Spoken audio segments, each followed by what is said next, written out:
I actually started this video like an idiot and didn't collate all of the questions, and so I've just taken 5 minutes to do that. 10-15 minutes, but we've got all of the questions now in one place, and let's bang them out. So the first question is, I'm interested in how you initially got into the music industry and why you chose that path. I chose the path easy because I'm from a musical home. Music has always been a key component of what has brought me joy, and in that I've always been a really curious child, and when I really like something, I want to find out about every bit of it. I want to develop my like for something, and that is why I chose to go into the music industry. And it's something I knew I wanted to do as young as when I was in primary school. I was singing a lot often back then, doing a lot of talent shows, doing a lot of auditions. So I was a theatre kid as well for a little minute, and then, you know, typical artsy child. And then I began to write about music. Everything I've done thus far in my life has been music. And so it's just one of those things. And how I initially got into the music industry, I don't know if I've told this story before, but it fell in my lap. So I started to write about music. I had a blog called Ladies Night. It wasn't just solely about music, but it started off because I wanted to highlight women in and around the music industry. And so at the time you had like Steph London or Miss Banks. This was, I think, 2016, 2017. Women weren't on the front lines of the music industry. I think in my lifetime, as I've grown up in my 20s, I've seen women come more to the forefront, whether they are the talent or whether they are an exec or anybody operational, DJs, presenters. Actually, I'd argue presenters were the only time I kind of saw women in the forefront. So my blog was about tackling why we don't see women in the forefront with music and identifying who the women are that should be identified and bringing them and their stories to the forefront. And I did that. I kept that up for a year pretty much. And then at the time, my good sis, Wanu Babes, shout you out, my good sis was working at Mixtape Madness at the time, over in their marketing arm. And I was just writing away. I wouldn't say I had like a huge buzz, but it made me stand out online because I had something that was consistent. I had a tone of voice. I had a online persona, and that was that of a journalist, basically a journalism adjacent persona. And at the time, my good sis was at Mixtape Madness, and they were, you know, in Tottenham somewhere developing a blog for their site. Now, at the time that I entered the music industry, and this is very important to say and to pin, there was no TikTok. There was no TikTok. There was no like content creator space. There was no digital. Digital didn't play the role it plays now. If you had a website, it was cool to expand that into having a website with a blog and having a bit of journalism going on, interviews, rather than just distributing music. I got the job as a music journalist, and that created an opportunity for me to be at Mixtape Madness for 3 years. And I really don't want to yap. I'm such a long-winded person. So if you want me to flesh out my journey, I can do that in a separate video. But just to keep to the questions, that is why I chose the path of music and how I initially got in. Like Mixtape Madness for those 3 years as a music journalist, that was my in, and I did amazing things there. I interviewed amazing people. I was able to sit on the front line between music and digital, handling their social media for them, along with a brilliant man called Akil. Fun fact, my first ever interview was with Young Dolph, and I did it in my second year uni dorm room. And after that, you couldn't tell me nothing. I was just like, okay, yeah, this is me. I work in the music industry. This is what we do. And it's been me ever since. I would love to hear about your transition into working independently and what that looks like for you.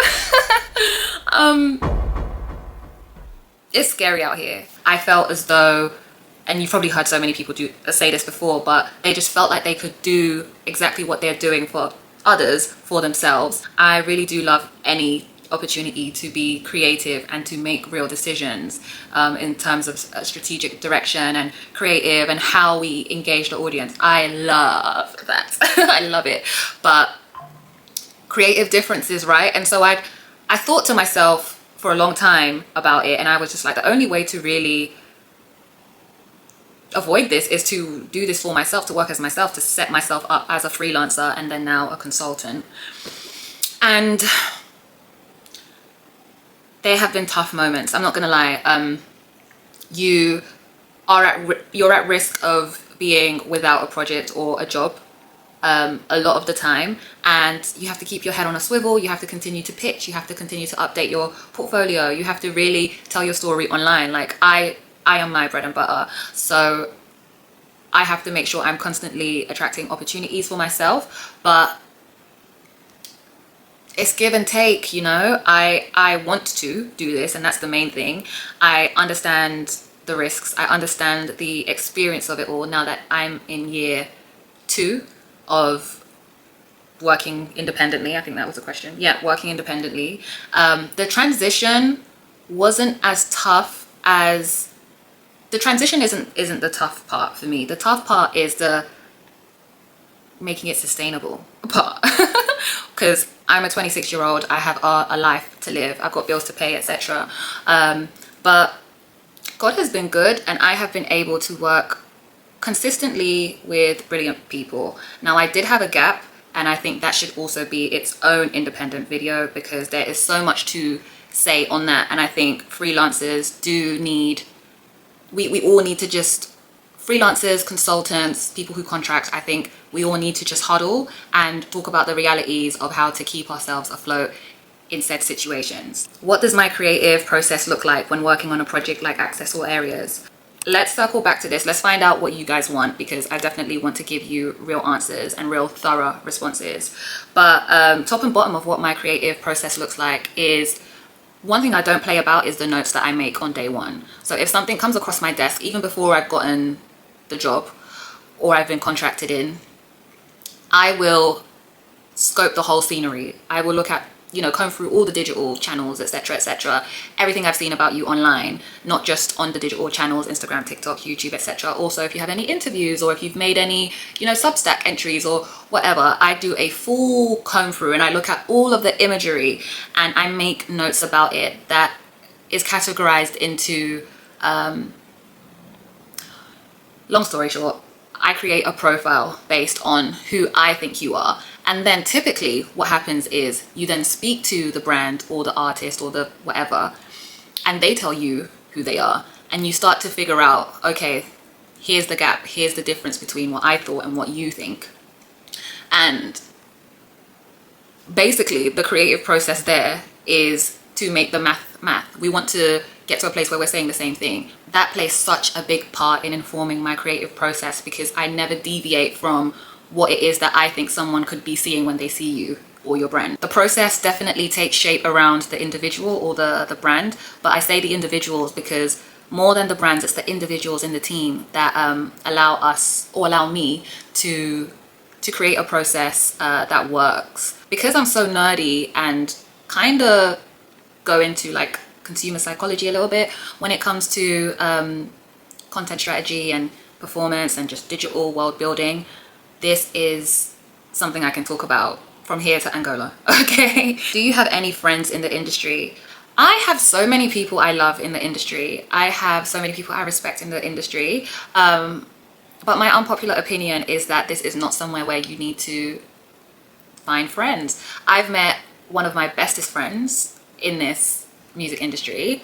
Rohana, I love you down. I do have select friends, I guess, like real friends that do cross over into my personal life, but I would say that this is not something I approach with the opportunity to create new friendships. Like I don't do that, and it just doesn't sound very pleasant to say, but it is the truth. And I think you can get burnt very easily having those expectations. But there are people who I would make my friend and I love them. There's so many girls, like so many girls in this industry are dope as hell. So I want to be clear that I love and respect my peers, and when we see each other it's just like, oh my god, love you down. Like, and there's girls I see more than others, but and guys too, but I think we're friendly.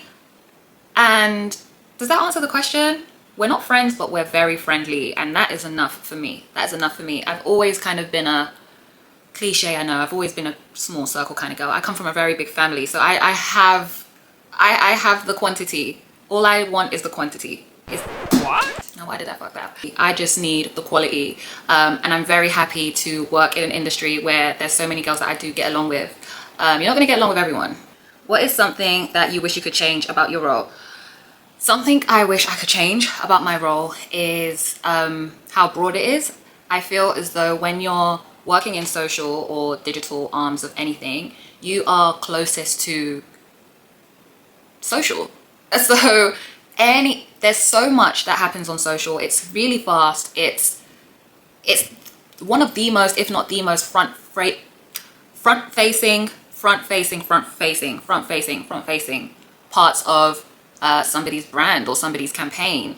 A lot of things fall on you. You have a range of a job. It's not just one specification.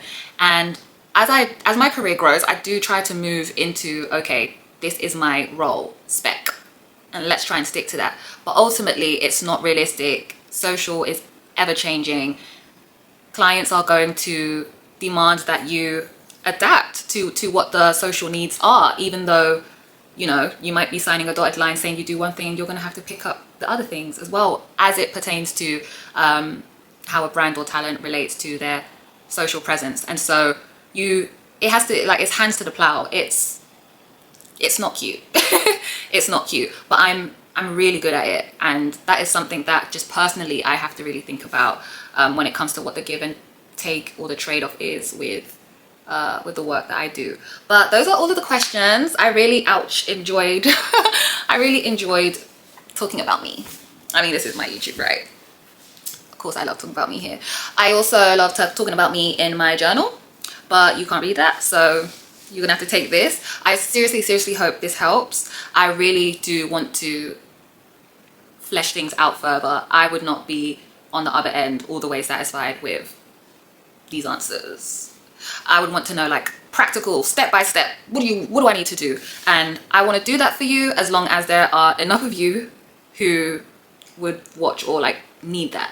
Otherwise I can just do it on a one-to-one basis. But come back, watch my vlogs. I'm gonna try harder, guys. My sister said my vlogs and my thumbnails are very lackluster, and she knows that I can do way better than that. And so I will be doing way better than I have been. I'm gonna put so much more effort into my YouTube, because I do want people to just come here and get the real.